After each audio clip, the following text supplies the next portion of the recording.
فرقہ کب بنا؟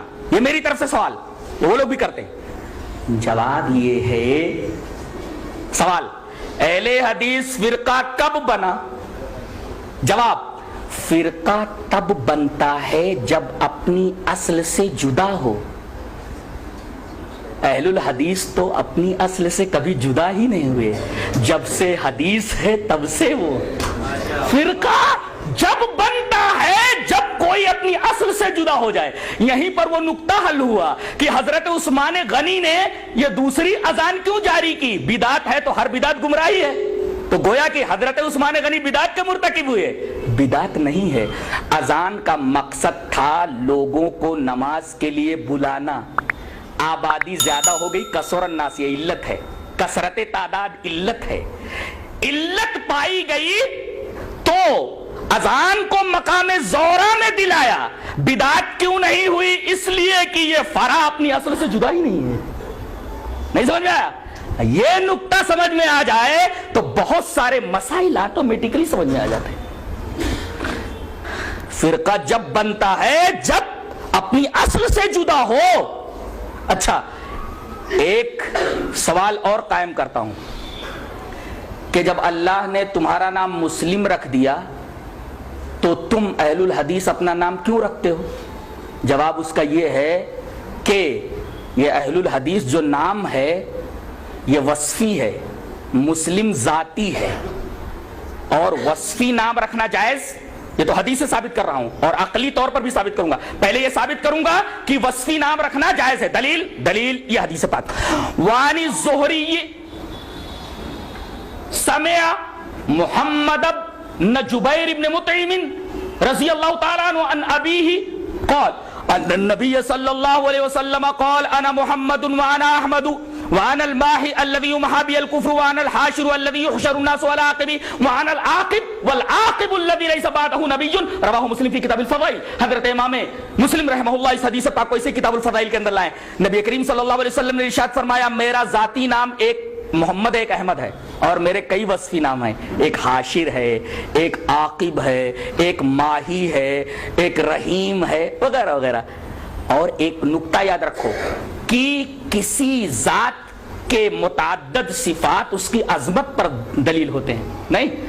قرآن حکیم کا مطالعہ کرنے والا طالب علم جانتا ہے کہ قیامت کے بے شمار نام ہیں، یوم التغابن، الواقعہ، الحاقہ، القارعہ، 50 کے قریب اس کے نام۔ ایک نام یوم التغابن، ہار جیت کا دن، 400 سے زیادہ، 400 سے زیادہ ہے، جیسا کہ حضرت فرما رہے ہیں۔ یوم التغابن اسی میں سے ہے، یوم التغابن، ہار جیت کا دن۔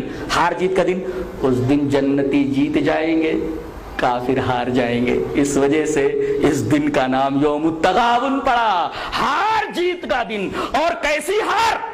یہاں تو کرکٹ والے ہار جاتے پھر جیت جاتے ہیں، وہاں کوئی آپشن ہے ہی نہیں۔ ایک دفعہ جو جیت گیا ہمیشہ کے لیے جیت گیا، جو ہار گیا سو ہمیشہ کے لیے ہار گیا، کوئی آپشن نہیں ہے، سیکنڈ آپشن ہے ہی نہیں، آپشن ہے ہی نہیں۔ جو ہار گیا وہ ہمیشہ کے لیے ہار گیا، جو جیت گیا وہ ہمیشہ کے لیے جیت گیا۔ لہذا اصل کامیابی در حقیقت آخرت کی کامیابی ہے، وہاں جو کامیاب ہو گیا در حقیقت حقیقی کامرانی، حقیقی کامیابی اسی کو ملی۔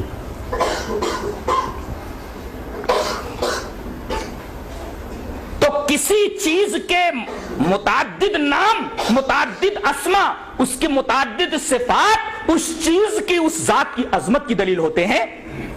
جیسے قیامت ایک امر عظیم ہے، اسی وجہ سے 400 سے زیادہ اس کے نام ہیں۔ اور امام قرطبی رحمۃ اللہ علیہ نے یہ بات لکھی ہے کہ کسی چیز کے متعدد نام اور کسی چیز کی متعدد صفات اس کی عظمت شان کے اوپر دلیل ہوتی ہے۔ عربوں کے ہاں، اہل عرب کے ہاں تلوار کی بڑی عظمت تھی، بڑی اہمیت تھی، لہذا انہوں نے صرف تلوار کے لیے 500 الفاظ جمع کیے۔ 500 ورڈ ہے تلوار کے لیے۔ تلوار کے لیے کتنے ورڈ ہیں؟ 500 الفاظ ہیں صرف تلوار کے لیے۔ اتنی رچ لینگویج ہے یہ عربی، تلوار کے لیے صرف 500 ورڈ ہیں، 500 الفاظ ہیں، اتنی رچ لینگویج ہے۔ گویا کہ تلوار ان کے لیے بہت اہم تھی، لہذا اس کے نام بہت زیادہ۔ اسی وجہ سے اہل الحدیث کبھی اپنے آپ کو اہل الحدیث کہتے ہیں، کبھی اصحاب الحدیث کہتے ہیں، اور کبھی سلفی کہتے ہیں، اور کبھی محمدی کہتے ہیں۔ یہ بہت سارے نام، متعدد صفات در حقیقت اہل الحدیث کی ذات مسلم کے عظمت کے اوپر دلیل ہے۔ اس وجہ سے انہوں نے کئی نام رکھ لیے. اچھا مسلم نام اللہ نے رکھ دیا تو آپ نے وصفی نام کیوں رکھا؟ اس لیے کہ حدیث سے ثابت ہے وصفی نام رکھنا، جیسا کہ نبی کریم صلی اللہ علیہ وسلم کے ذاتی نام بتائے گئے اور اس کے بعد آپ نے اپنے وصفی نام بتائے، تو وصفی نام رکھنا جائز ہوا. اب منطقی دلیل یہ کہ اگر ذاتی نام کوئی ہے اور اگر وصفی نام رکھا جائے تو یہ جو وصفی نام ہے یہ ذاتی نام کا معرف ہو، مقسم نہ ہو. لفظ یاد رکھا جائے، ذاتی نام کا معرف ہو، مقسم نہ ہو، تعریف کرنے والا ہو، وضاحت کرنے والا ہو اور اس کی وضاحت کرنے والا ہو، تقسیم کرنے والا نہ ہو. اب بتائیے اسلام از اکول ٹو اہل الحدیث، درست ہے کہ نہیں؟ اس لیے کہ اسلام نام ہے قرآن و حدیث کا، قرآن و حدیث سے جو کچھ باہر وہ اسلام ہے ہی نہیں، لہذا اسلام از اکول ٹو اہل الحدیث. اور اسلام از اکول ٹو اہل الحدیث اور مسلم از اکول ٹو اہل الحدیث، تو اہل الحدیث جو نام ہے ذاتی نام کا معرف ہے، ممیز ہے، مقسم نہیں ہے. اگر حنفی اور شافعی رکھ دیا جائے تو یہ مقسم ہے، لہذا اہل الحدیث رکھنا درست ہے اور کسی شخصیت کی طرف انتساب کر کے نام رکھنا درست نہیں، اس لیے کہ وہ مقسم ہے، تقسیم کرنے والا ہے، معرف اور ممیز نہیں ہے. کیا یہ نام صحابہ کرام رضوان اللہ تعالی علیہ مجمعین کے زمانے میں بھی تھا؟ جی ہاں تھا. دلیل یہ اثر وعن الشعبی قال کرہ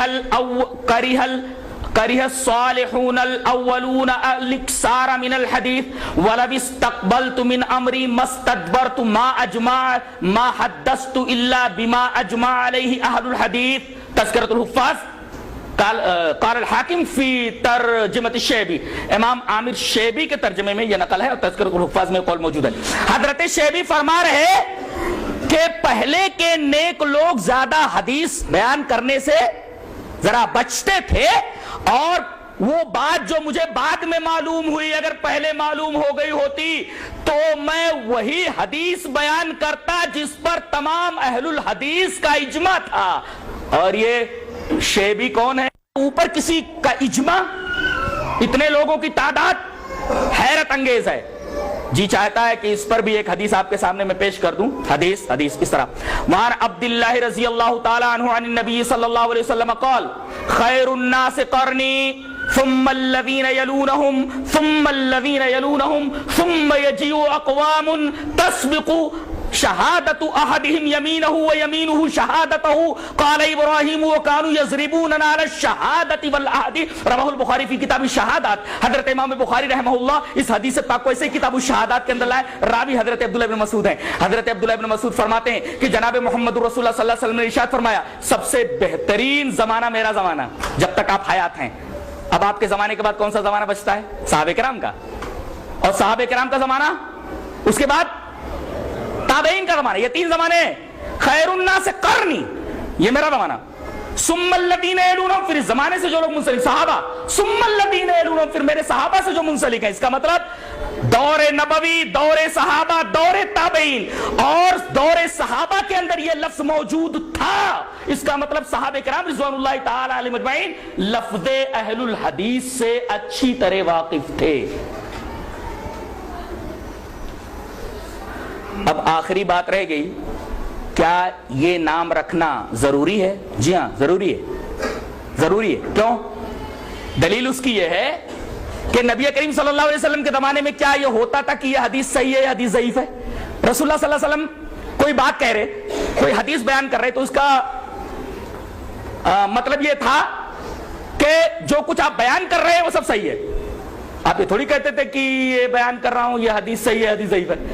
اور صحابہ کرام بھی یہ نہیں کہتے تھے کہ یہ حدیث صحیح ہے حدیث ضعیف ہے. اچھا بعد میں جب صحیح حدیثوں کے اندر ضعیف حدیث گھس گئی تو فقہاء نے، محدثین نے کہنا شروع کر دیا کہ یہ حدیث صحیح ہے حدیث ضعیف ہے، تاکہ معلوم ہو جائے کہ صحیح حدیث کیا ہے ضعیف حدیث کیا ہے، تاکہ لوگ ضعیف حدیثوں کو چھوڑ کر کے جو انسانوں نے گڑھ لی تھی نبی کریم صلی اللہ علیہ وسلم کی حدیث کے اوپر آ جائیں. تو آج پہلے مسلمانوں کے مقابلے میں صرف کافر تھے تو اور نام رکھنے کی ضرورت نہیں تھی، لیکن آگے چل کر کے جب بدعتیں پھیلی تو مسلم کے ساتھ ساتھ اہل السنہ نام رکھا گیا بدعتیوں کے خلاف، اور سنت کا پتہ چونکہ حدیث سے چلتا تھا لہذا اہل الحدیث انہوں نے نام رکھا، اس لیے کہ اہل السنہ ہو ہی نہیں سکتا کوئی جب تک کہ اہل الحدیث نہ ہو، اس لیے کہ سنتوں کا پتہ حدیث ہی سے چلتا ہے۔ کوئی سنت ڈھونڈنی ہو تو آپ کہاں ڈھونڈیں گے؟ حدیث ہی کے اندر تو ڈھونڈیں گے۔ اس کا مطلب اگر کسی نے کہہ دیا اہل الحدیث تو اہل القرآن بھی ہو گیا، اہل السنہ بھی ہو گیا، محمدی بھی ہو گیا، سلفی بھی ہو گیا، سب کچھ ہو گیا۔ یہ لفظ اہل الحدیث بہت جامع ہے، یہ در حقیقت ممیز ہے دیگر تمام ان فرقوں کے مقابلے میں جو اپنی خواہشات اور اپنی اہوا، اپنے آرا، اپنے خیالات فاسدہ اور اپنی افکار کاسدہ کے اوپر قائم ہیں۔ ان سے تمیز دینے کے لیے یہ نام رکھنا ضروری ہو گیا ہے، جیسے کہ محدثین کے اوپر یہ ضروری تھا کہ بتائیں کہ یہ حدیث صحیح ہے، یہ حدیث ضعیف ہے، تاکہ لوگ صحیح اور ضعیف کے درمیان فرق کر کے تمیز کر کے حدیث سے صحیح کے اوپر عمل کریں۔ ایسے ہی ضروری ہے کہ لوگ یہ نام رکھیں۔ آج لوگ کہتے ہیں کہ یہ نام در حقیقت ایک فرقہ ہے۔ بہت غور سے سنو، لے کر جاؤ، آج یہاں سے لے کر کیا جاؤ گے؟ یہ آخری بات۔ ایک صاحب نے کہا کہ 4 ہی تو فرقے ہیں، یہ 5واں کہاں سے آیا؟ میں نے کہا کہ 4 فرقے کون سے؟ بولے کہ ایک سمندر ہے۔ بولے ہاں سمندر ہے، اس سے 4 نہریں نکلی، تو پانی تو وہی ہے، پانی تو وہی ہے۔ ایک سمندر ہے، 4 نہریں نکلی، امام ابو حنیفہ رحمۃ اللہ علیہ کی نہر، امام شافعی کی نہر، امام مالک کی نہر، امام احمد، 4 نہریں نکلی، یہ 5واں کہاں سے آیا؟ میں نے کہا 5واں وہی سمندر ہے۔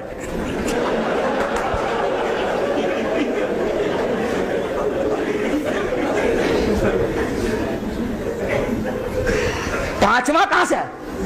4 نہریں نکلی، 5واں کہاں سے آیا ہے؟ میں نے کہا وہی سمندر ہی تو ہے، وہی اصل ہے، وہی اہل حدیث ہے۔ اچھا یہ چاروں تو وہی پانی ہے۔ بولے پانی تو صحیح تھا۔ میں نے کہا لیکن آگے چل کے بارشیں ہوئیں اور بڑی گندگیاں آ گئیں سب اس کے اندر۔